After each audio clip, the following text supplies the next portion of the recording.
하나님은 이 사무엘을 4번 불러요. 4번. 총 4번 다급하게 사무엘을 부르시는 이유가 있는데 11절 12절 한번 띄워주세요. 11절 12절. 자, 시작.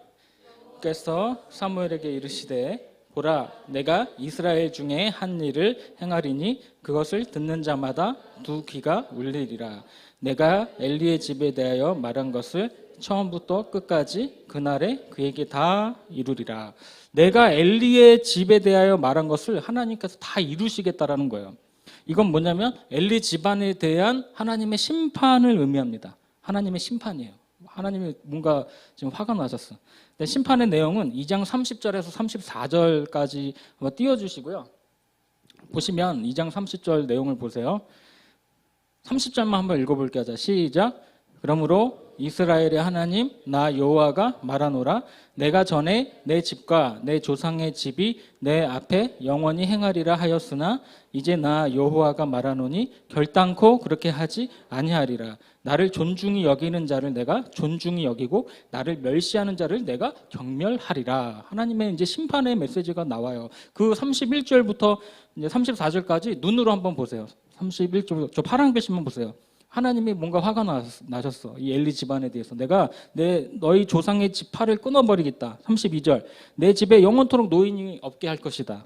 33절. 내 집에서 출산되는 모든 자가 젊어서 죽을 것이다. 그리고 34절에 보세요. 그렇게 아끼고 중요하게 여기는 너의 두 아들 홈니와 비느하스도 한날에 죽을 것이다. 하나님께서 이 아주 무지막지한 심판을 내가 이루겠다라는 것이죠. 그렇다면 이 엘리 집안이 제사장 가문인데 뭐가 이렇게 하나님의 심판을 받게 되었을까? 13절을 보세요. 13절. 자, 시작. 내가 그의 집을 영원토록 심판하겠다고 그에게 말한 것은 그가 아는 죄악 때문이니 이는 그가 자기의 아들들이 저주를 자청하되 금하지 아니하였습니다.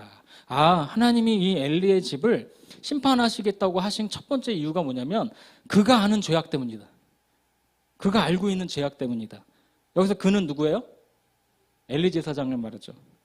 구체적으로 이 죄악의 장본인은 누구였냐면 엘리의 두 아들 홈니와 비느하스와 관련된 일들이었죠. 그들이 어떤 죄악을 저질렀는지는 2장 12절에서 17절 말씀 한번 띄워주세요. 자, 12절 같이 읽겠습니다. 엘리의 아들들은 행실이 나빠 여호와를 알지 못하더라 하면서 행실이 나쁜 이유가 13절, 14절, 15절, 16절 눈으로 한번 쫙 읽어보세요. 자, 눈으로 보세요. 그리고 17절 한번 같이 읽겠습니다. 시작. 이 소년들의 17절 시작. 이 소년들의 죄가 여호와 앞에 심히 크면 그들이 여호와의 제사를 멸시함이었더라. 그러니까 엘리의 이 두 아들이요 12절에 보니까 행실이 나빠서 여호와를 알지 못했다 이렇게 규정을 하죠. 다른 성경에 보니까 불량배였어. 불량배. 제사장인데 불량배야. 목사님인데 불량배라는 닉네임을 얻으면 얼마나 창피하고 부끄러워요. 그렇죠? 그런데 행실이 나쁘고 여호와를 알지 못했던 결과가 17절에 보니까 여호와의 제사를 멸시하는 것으로 나타난 거죠. 결국에는 연결이 되는 거예요. 원래 구약에 레위기 그 제사법을 보면은 평신도가 우리 다빈이 뭐가 이렇게 재밌어요? 맞죠, 다빈이? 자, 평신도가 제물을 가져오면은 이 제사장들이 먼저 가장 좋은 부분인 기름을 하나님께 드리고 태운 후에 나머지 부분을 이 아론 계열의 제사장들이 취하도록 되어 있습니다. 그런데 이 홈니와 비느하스는 아까 말씀해 본 것처럼 기름진 것을 하나님 앞에 드리기도 전에 자기들이 먼저 취하는 거예요. 우리가 상식적으로 봐도 너무 못됐죠. 저렇게 하면 안 될 텐데, 그러니까 홈니와 비느하스가 정말 하나님보다 자신들이 먼저 예배를 받은 거예요. 엄청난 죄악을 저지르고 있음에도 그들은 계속 그 일을 저지르고 있었다는 것이죠. 그래서 오늘 성경에 뭐라고 쓰여 있어요? 그들이 여호와의 제사를 멸시함이었더라. 홈니와 비느하스는 제사장이었지만 결국에는 하나님을 두려워하지 않았던 그런 제사장들이었고 자신의 욕심대로 하나님의 것을 강제로 이렇게 탈취를 한 거죠. 여러분들 이 구약시대의 제사는 하나님께 드리는 예배입니다. 구약시대에 동물 잡아가지고 드리는 제사는 하나님께 향한 예배예요. 사람의 가장 큰 의무이자 영광은 곧 예배라는 사실입니다. 할렐루야. 그래서 이사야 43:21 뭐예요? 이사야 4:3 이 백성은 내가 나를 위하여 지었나니 나를 찬송하게 하려 함이니라. 이사야 4:3-2-1 거꾸로 하면 돼. 1, 2, 3, 4, 4, 3, 2, 1. 이것을 거부하고 다른 것을 예배하는 것은 이 죄의 본질이자 가장 큰 죄라는 사실이에요. 여러분들 예배가 무너지면은 다 무너진 것과 다름없습니다. 우리 크리스찬 입장에서 보면 예배가 무너져 있다? 그것은 다 무너져 있는 거예요. 반대로 예배에 성공하는 그 인생은 복된 인생이고요. 하나님이 기뻐하시는 인생인 줄로 믿습니다. 창세기 4장에 보니까 인류 최초의 예배가 나와요. 여러분들 주일학교 때부터 많이 들어왔던 얘기. 아벨의 그 예배는 하나님이 어떻게 하셨어요? 연락하셨고 가인의 제사는 거절했다. 그렇게 나오죠. 창세기 4장 3절에서 5절. 자, 시작. 세월이 지난 후에 가인은 땅의 소산으로 제물을 삼아 여호와께 드렸고 아벨은 자기도 양의 첫 새끼와 그 기름으로 드렸더니 여호와께서 아벨과 그의 제물은 받으셨으나 가인과 그의 제물은 받지 아니하신지라. 가인이 몹시 분하여 안색이 변하니. 자, 보세요. 아벨은 하나님께 양의 첫 새끼와 그 기름으로 드렸어요. 발음 잘해야 돼. 첫 새끼는 무엇을 의미합니까? 첫 새끼는 무엇을 의미하냐면 성경 전체를 보면은 장자, 처음 난 것은 하나님의 것으로 구별되고 있습니다. 이게 성경 전체적으로 보면은 처음 것은 하나님 거야. 따라서 처음 난 것 장자를 하나님께 드렸다라는 사실은 이 아벨의 일상 속에서 하나님을 향한 이 고백과 행위와 태도가 어떠한지 우리가 엿볼 수 있는 척도가 되는 것입니다. 아마도 아벨은요, 자기가 기르고 있던 이 양이 새끼를 낳을 때마다 이 생명의 탄생을 무한하게 경이롭게 여기면서 이 생명이 하나님의 것이구나 라는 것을 마음에 새겼을 것입니다. 감탄하면서 감격하면서 그 어미 양이 그 새끼를 낳을 때 그런 장면들을 보면서 여러분들 오늘날 과학이 발달하고 모든 것이 풍요로워지면서 나타나는 나쁜 현상 중에 하나가 뭐예요? 바로 생명경시 풍조잖아요. 여러분들 오징어 게임 다 봤죠? 오징어 게임에 왜 전 세계인들이 그렇게 열광합니까? 그 안에 뭐가 있어요? 돈이라는 거, 물질이라는 거, 황금 만능주의, 물질 만능주의, 이 만몬이라는 이 돈 때문에 그 오징어 게임에서 그렇게 사람들을 죽이고 그 돈을 위해서라면 사람을 무차별하게 죽이는 것이 정당화하는 세대, 그것이 바로 오늘 우리가 살아가는 세상이죠. 얼마 전에 보니까 목사님이 깜짝 놀랐던 뉴스를 접했어요. 여러분도 뭐 아시는 분은 알겠지만 모를 수도 있겠다, 그죠? 이거는 최근에 일어난 일인데 얼마 전에 그 수원에 사는 그 엄마 아빠가 어떤 일이 일어났냐면 냉동고에 아기 시신을 보관을 했어. 근데 그 한 명이 아니라 두 명이었어. 이제 경찰이 조사를 딱 하는데 아니 병원에서 애기들이 태어났는데 주민등록 출생 신고가 안 돼 있으니까 전수 조사를 벌인 거야. 우리나라 전체 아기들. 그러니까 막 나오는 거야. 태어났는데 주민등록번호가 없고 어디서 사는지 뭘 하는지 모르는 아기들이 많이 나와서 이 수원에 그 두 아기를 찾아서 가니까 이미 애들은 3명이야. 엄마 아빠 있고 애들이 3명이 있었어. 그런데 분명히 애들이 태어난 것으로 되어 있는데 경찰들이 막 찾아보니까 냉동고에 아기 시신이 2구가 나온 거야.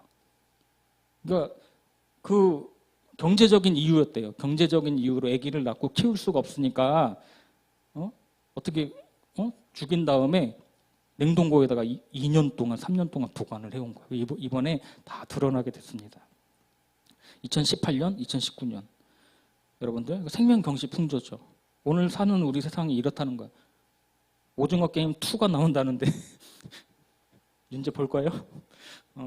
자, 여러분 아벨은 자신의 양들을 치면서 새끼들이 하나둘씩 나올 때마다 여러분들 생명에 대한 존엄성, 생명 탄생에 대한 경이로움을 느끼면서 분명히 하나님께 감사하며 살아갔음에 틀림이 없습니다. 그 중에서도 하나님께 드리는 거니까 얼마나 튼실하고 좋은 것으로, 내가 견실하고 좋은 것으로 구별해서 첫 것을 하나님께 드렸다는 것이죠. 이게 아벨의 신앙이에요. 그러므로 아벨의 이 제사는, 예배는 단순히 하나님께 드리는 형식적인 예배뿐만 아니라 그의 삶 전체, 그의 존재 전체, 그의 행동 양식 전체가 그의 예배 속에 다 담아져 있는 것이죠. 하나님은 여러분 우리 중심을 보십니다. 할렐루야. 이 아벨의 예배 태도만으로도 이 사람의 평소의 삶 자체가 어떠한지 우리는 충분히 짐작할 수가 있는 것이죠. 그러니까 우리가 또 아벨을 알 수 있는 표본이 양의 첫 새끼뿐만이 아니라 무엇으로 함께 드렸는지 4절 보세요. 4절. 자, 4절 시작. 아벨은 자기도 양의 첫 새끼와 그 기름으로 드렸다. 기름으로 드렸다라는 말은 여러분들 최상품으로 드렸다는 거야. 최상품, 가장 좋은 것으로 하나님께 드렸다는 뜻이죠. 그러니까 이것은 아벨이 하나님을 향한 고백을 일상의 중심으로 여기며 살았다는 증거입니다.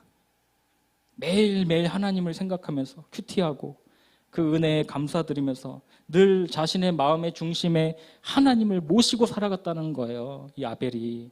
이것이 아벨의 삶이고요. 아벨의 믿음이고요. 아벨의 신앙입니다. 할렐루야. 그렇다면 하나님께서 가인의 제사를 거절하시고 아벨의 제사를 기쁘게 받아주신 이유는 제물 그 자체에 있는 것이 아니에요. 뭐 제물이 비싸고 양이 많고 그런 것들이 아니라, 제사의 방법에 있는 것들이 아니라 제물을 드리는 사람의 마음 상태, 즉 예배를 드리는 태도에 있다는 결론을 내릴 수가 있는 것이죠. 할렐루야. 자세 똑바로 하고, 자 재민이 자세 똑바로 하고 예배를 드리는 태도 똑바로 하고, 그렇지, 그렇게 결단하고 적용해야지. 자 보세요. 홈리와 비느하스는 창세기에 이 아벨과 가인의 제사에 대한 말씀을 못 배운 게 확실하다.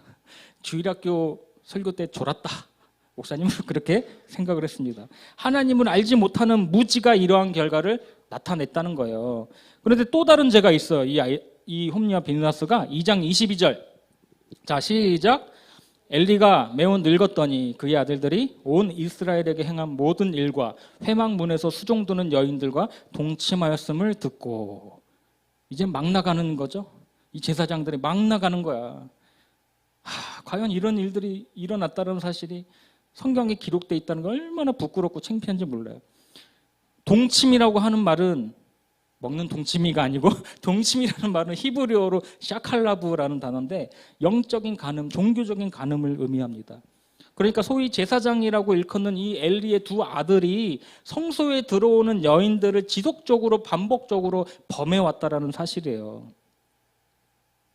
이러한 사실을 듣고 그 대제사장이었던 아버지 엘리가 어떻게 반응합니까? 여러분들 잘 보세요. 2장 23절, 24절. 자 시작. 그들에게 이르되 너희가 어찌하여 이런 일을 하느냐? 내가 너희의 악행을 이 모든 백성에게서 듣노라. 내 아들들아 그리하지 말라. 내게 들리는 소문이 좋지 아니하니라. 너희가 여호와의 백성으로 범죄하게 하는도다. 내 아들들아 그러하지 말라. 엘리가 그러는 거야. 야, 내게 들리는 소문이 안 좋아. 너희들 이제 그만해. 이것이 아버지 엘리 제사장이 아들들에게 한 훈계입니다. 그런데 문제가 하나님께서 이 엘리의 훈계를 진정성 있게 받아들이지 않은 거예요. 중요한 건 하나님의 판단이잖아요. 13절 보세요. 13절. 오늘 본문이었는데 13절. 자, 시작. 내가 그의 집을 영원토록 심판하겠다고 그에게 말한 것은 그가 아는 죄악 때문이니 이는 그가 자기의 아들들이 저주를 자청하되 금하지 아니하였음이니라. 오늘 본문에 보세요. 하나님은 분명히 엘리가 이 아들들의 비행 사실에 대해서 금하지 아니하였다 말씀하십니다. 엘리는 분명히 아들들에게 하지 말라, 소문이 안 좋다 얘기를 했는데 왜 하나님은 금하지 아니하였다 그렇게 말씀하셨을까? 궁금하지 않아요? 여러분들? 목사님도 궁금해가지고 책을 한번 참고를 했는데 이 사무엘서 3장에서 나오는 이 말씀이라는 단어는 이 저자의 의도는 뭐냐면 말씀을 말과 행위의 통합 개념으로 사용하고 있대요. 이 적어도 3장에서만큼. 그러니까 예를 들어서 하나님이 사무엘을 부르시잖아요. 부르실 때 사무엘이 하나님 말씀하옵소서 주의 종이 듣겠나이다 그렇게 말하잖아요. 이때 하나님께서 말씀하옵소서, 그 말씀은 무엇을 포함하냐면 하나님의 행위, 하나님의 심판, 내가 그것을 이루겠다는 하나님의 의지, 그게 통합 개념으로 사용한다는 것이죠. 12절 보세요. 내가 엘리의 집에 대하여 말한 것을 처음부터 끝까지 그날에 그에게 다 이루리라. 그러니까 하나님의 말씀이라는 것은 그 말에서 끝나는 것이 아니라 내가 그 집안에 대해서 행하실 하나님의 심판까지 의미하는 거야. 그러니까 동일한 맥락으로 엘리가 아들들을 꾸짖은 그 말이 이들의 행위의 변화를 일으키지 못했다라면 여러분, 아들들을 꾸짖은 것이 아니었다라는 것이 하나님의 평가입니다. 성경의 평가예요. 즉 삶에서 성취하지 않는 말은 말이 아니다. 적어도 3장에서만큼은. 그렇다면 여러분들, 엘리가 두 아들이 그렇게 만행을 저질렀던 것은 그 훈육은 어떻게 했을 것 같아? 그냥 말로만 대충 한 거야. 말로만. 아들들아 그러지 말라. 아유 들린 소문이 안 좋다. 그냥 넘어간 거야. 대충. 게으르게. 게을리 했을 가능성이 높은 거죠. 왜? 그들은 여전히 범죄를 계속하고 있었으니까. 평소에 엄한 아버지 밑에서 신앙적으로 잘 훈련받고 강하게 훈육을 했다면 이 홈리와 비느하스도 사무엘 못지않게 정말 경건한 신앙인이 돼가지고 예의 바른 제사장들로 자랐을 텐데 그러지 않았다라는 것이죠. 그리고 엘리 자신도요, 평소 그 말과 행동이 일치하지 않는 사람이었을 가능성이 높습니다. 왜? 아버지 엘리를 가장 가까이 관찰했던 자들이 바로 두 아들이었어요. 아이들은 누구를 보고 배웁니까? 나 부끄럽지만 부모죠. 부모야. 아버지가 하나님을 경외해야 하는 신실한 제사장이었다면 두 아들도 그 아버지의 모습을 본받아가는 제사장이 되었을 것입니다. 결국은 엘리의 말이 능력이 따르지 않는 것은 그의 말이 인격과 삶으로 뒷받침되지 않았기 때문인 것이죠. 그래서 여러분들, 우리 신앙인들은 절대로 말과 행동이 따로 나가서는 안 됩니다. 더더군다나 세상이 우리를 정말 비웃고 조롱하는 그 이유 중에 하나가 바로 이 기독교인들의 삶과 신앙이 일치하지 않았기 때문에 그런 일들이 많이 있어요. 교회에서는 거룩한 척, 착한 척하면서 세상에 나가면 부하들을 괴롭히고 갑질하는 그런 기독교인이 있을 수 있고, 사람들을 속이고 이간질하고 자신에게 조금이라도 손해가 가면 아주 난리를 치는 기독교인, 집사님들, 장로님들, 찾아볼 수도 없는, 겸손이라고는 찾아볼 수 없는 기독교인들을 자주 보게 됩니다.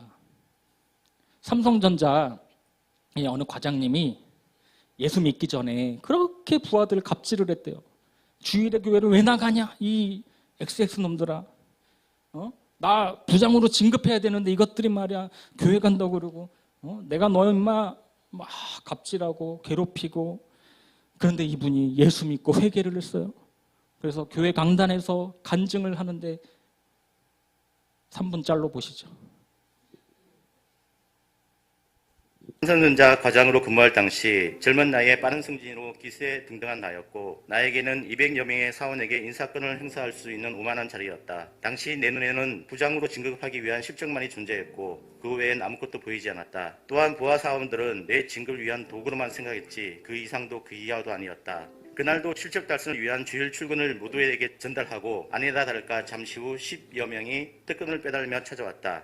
친한 친구 결혼 참석, 나도 결혼식 구경 못한 지 10년이 넘었다며 돌려보내고, 웬만한 사유는 칼같이 잘라버렸다. 그리고 남은 5여 명, 항상 얘들이 골칫거리였다. 다름 아닌 그 녀석들은 예수쟁이들이었다. 주일날 꼭 교회를 간다며 특권을 거부하였고, 그럴 때마다 나는 소리를 바락바락 지르면서 공개적으로 망신을 주었다. 정신 상태가 글러먹었다는 둥, 단체 팀워크도 모르는 초이기적인 생각이라는 둥, 회사 때려치고 교회나 가라는 둥, 대놓고 퇴사를 종용했었다. 그렇게 한바탕 손을 비우며 울면서 돌아서며 순종하는 척 했었다.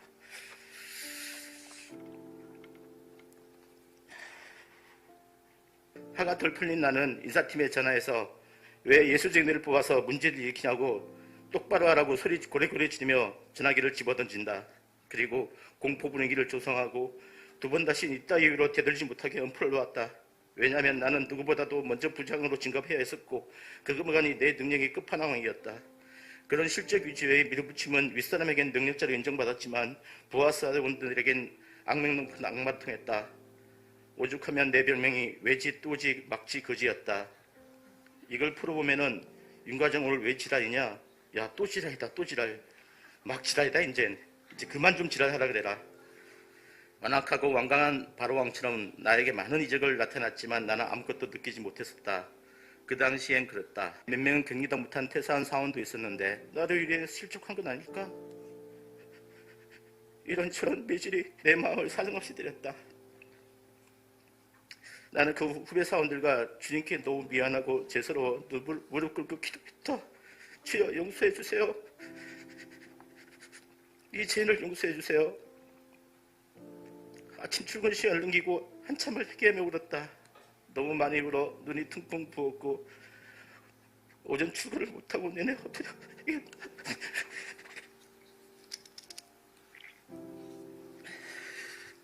그 후에도 나는 그 후배들을 위한 기도를 가을 내내 했었다. 나로 인해 많이 힘들었지. 너희들의 앞날에 주님의 축복이 함께 기도합니다.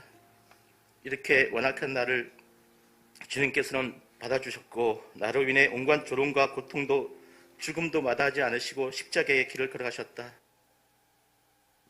여기까지.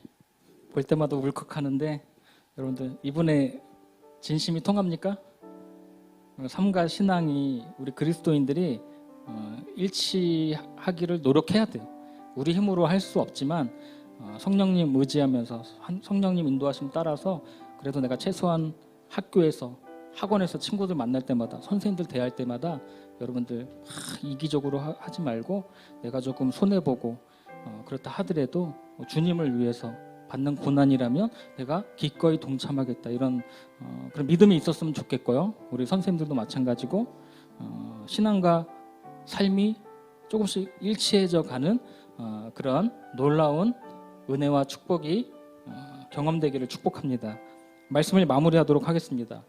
3주 동안의 이 사무엘 설교를 마무리하면서 여러분들 하나님은 패역한 이 세대 가운데에서 사무엘 같은 하나님의 사람을 부르시고 찾으시는데 그 사람이 바로 저와 여러분이라는 사실을 여러분들이 꼭 마음에 새겼으면 좋겠습니다. 그리고 우리 믿는 자의 신앙의 마지노선은 예배라는 사실을 꼭 기억했으면 좋겠어요. 예배가 무너지면 다 무너지는 거예요. 다시 한번 말합니다. 예배가 무너지면 다 무너지는 거예요. 예배는 시대를 분별하는 지표가 됩니다. 최소한 우리 크리스천들이 그렇게 해야 돼요. 잘 거룩하게 살아야 돼요. 엘리의 두 아들들과 사무엘이 가장 첨예하게 대조되는 지점이 이 사무엘 1, 2, 3장에서 보면 바로 예배에 임하는 자세였어. 그렇죠? 하나님을 두려워하고 경외하면서 내가 마음의 중심을 다해서 드리는 예배자였는가? 아니면 형식적이고 가식적인 종교적인 탈을 쓰고 습관적으로 드리는 형식적인 신자였던가? 엘리의 두 아들과 사무엘을 비교하면서 누가 과연 진정한 하나님의 사람인가? 누가 과연 진정한 예배자인가를 묻고 있는 거예요. 내가 그동안 예배에 대한 감격과 희열과 어떤 기쁨이 사라졌다면 다시 하나님 앞에 나가서 내가 무엇이 잘못되었는지를 점검하고 회개하면서 하나님과의 첫사랑을 회복하기를 바랍니다. 이게 소아시아 7교회 중에서 첫 번째 에베소 교회를 향한 하나님의 해답이었어요. 첫사랑을 회복하라. 어디서부터 떨어졌는지를 너가 점검하고 돌이키고 회개하라. 이것은 에베소 교회를 향한 하나님의 질책이었어요. 우리 중학생들 오전에 뭐하고 오는지는 모르지만 항상 등이 젖어 있는데 등 젖어도 되니까 1시 30분 주일 우리 유스풀 예배 내가 빠지지 않고 사무엘같이 말씀을 사모하고 듣는 사람이 되어야겠다 결단하고 우리 중학생 소녀들 부흥했네요. 배가 부흥. 지난주에 비해서 4명이 왔으니까 이 중학생 소녀들도 이 앞자리만큼은 내가 사수해야겠다. 그렇게 바라고 우리 고등부 우리 또 청년부 우리 선생님들 모두가 하나님 앞에서 온전한 예배를 드리는 예배자들로 세워지기를 주님의 이름으로 축복합니다. 우리 다 함께 우리는 주의 움직이는 교회 불 좀 꺼주시고요. 같이 찬양하면서 기도하도록 하겠습니다. 찬양단 같이 나와주세요.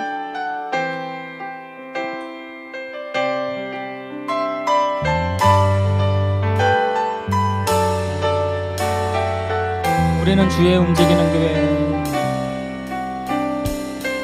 우리는 주의 움직이는 교회. 이곳은 주님을 위한 자리. 내가 기도하는 모든 땅 위에서 하나님 예배받을 그날을 고대하네. 다시 한번. 우리는 주의 움직이는 교회. 이곳은 주님을 위한 자리. 내가 기도하는 모든 땅 위에서 하나님 예배받을 그날을 고대하네. 나의 노래로 주님의 성전을 지으리. 높임을 받으소서. 이스라엘 찬송 증거하신 주님은 거룩하십니다. 손들어 주님의 보좌를 만들고 온 맘 다해 경배하리. 구름 날개 사이에 임하신 것처럼 내 위에 임하소. 하나님 우리가 이곳에 섰으니 이 땅을 치유하소서. 하나님 우리가 어디에 있든지 주를 높이리라. 열방들아 주님을 송축할지어다. 그 발 아래 입 맞추라. 영원한 통치자 주 예수. 그는 위대하신 왕. 우리는 주의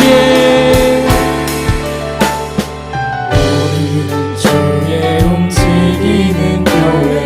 이곳은 주님을 위한 자리.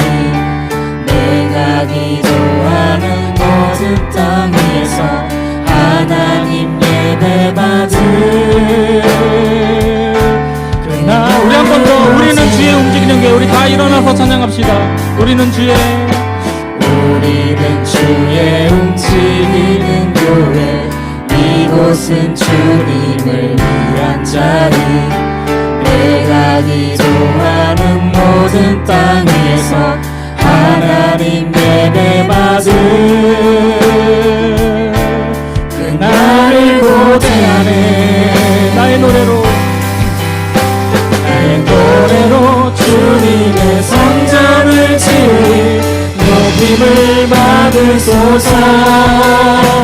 이스라엘 찬송 증거하신 거룩하십니다. 두 손들어 주님의 보좌를 만들고 온 맘 다해 경배하리. 구름 날개 사이에 임하신 것처럼 내 위에 임하소서. 하나님 우리가 이곳에 섰으니 이 땅을 치유하소서. 하나님 우리가 어디에 있든지 주를 높이리. 우리 손을 들고 열방들아 주님을 송축할지어다. 그 발 아래 입 맞추라. 영원한 통치자 주 예수 그리스도. 그는 위대하신 왕. 그는 위대하신 마지막으로 그는 위대하신 왕. 그는 위대하신 왕.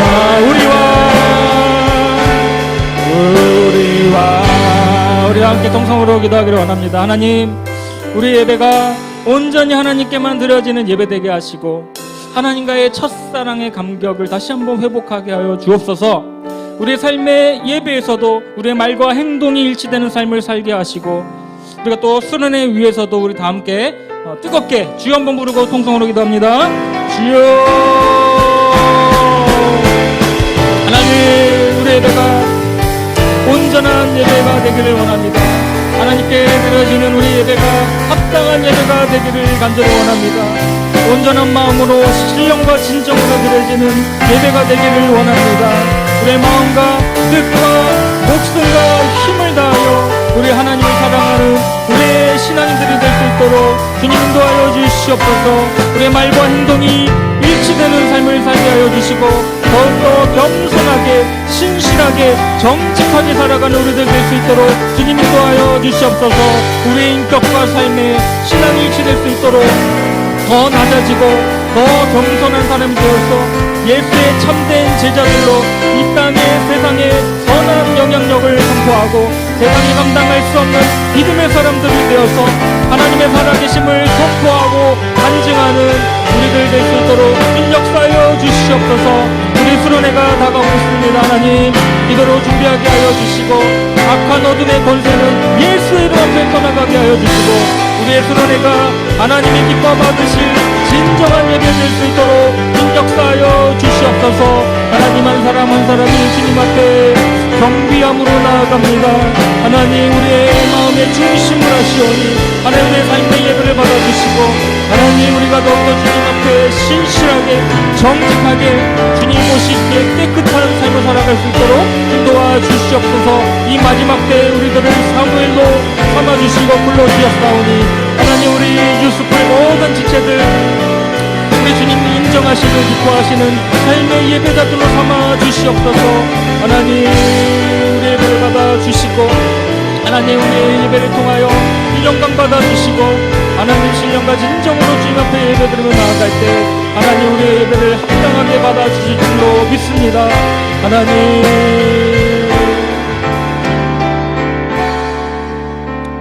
하나님, 감사합니다. 과연 우리가 하나님 앞에 진정한 예배자였는지를 돌아보게 하시니 감사드립니다. 하나님 앞에 정직하고 깨끗한 심령으로 예배드리기를 원합니다. 주님의 보혈로 우리의 심령을 정결케 하여 주시고 하나님께 드리는 예배의 태도와 중심이 오직 주님께만 고정되게 하셔서 하나님이 기뻐하시는 예배자로 삼아 주시옵소서. 세상에 나가서 말과 행동이 어긋난 삶을 살지 않도록 도와주시고 늘 겸손하고 정직하고 진실된 태도로 사람들을 대하게 하셔서 하나님의 영광이 드러나게 하시고 그것으로 하여금 세상 사람들이 하나님을 두려워하고 하나님의 살아계심을 깨닫는 역사가 나타나게 하옵소서.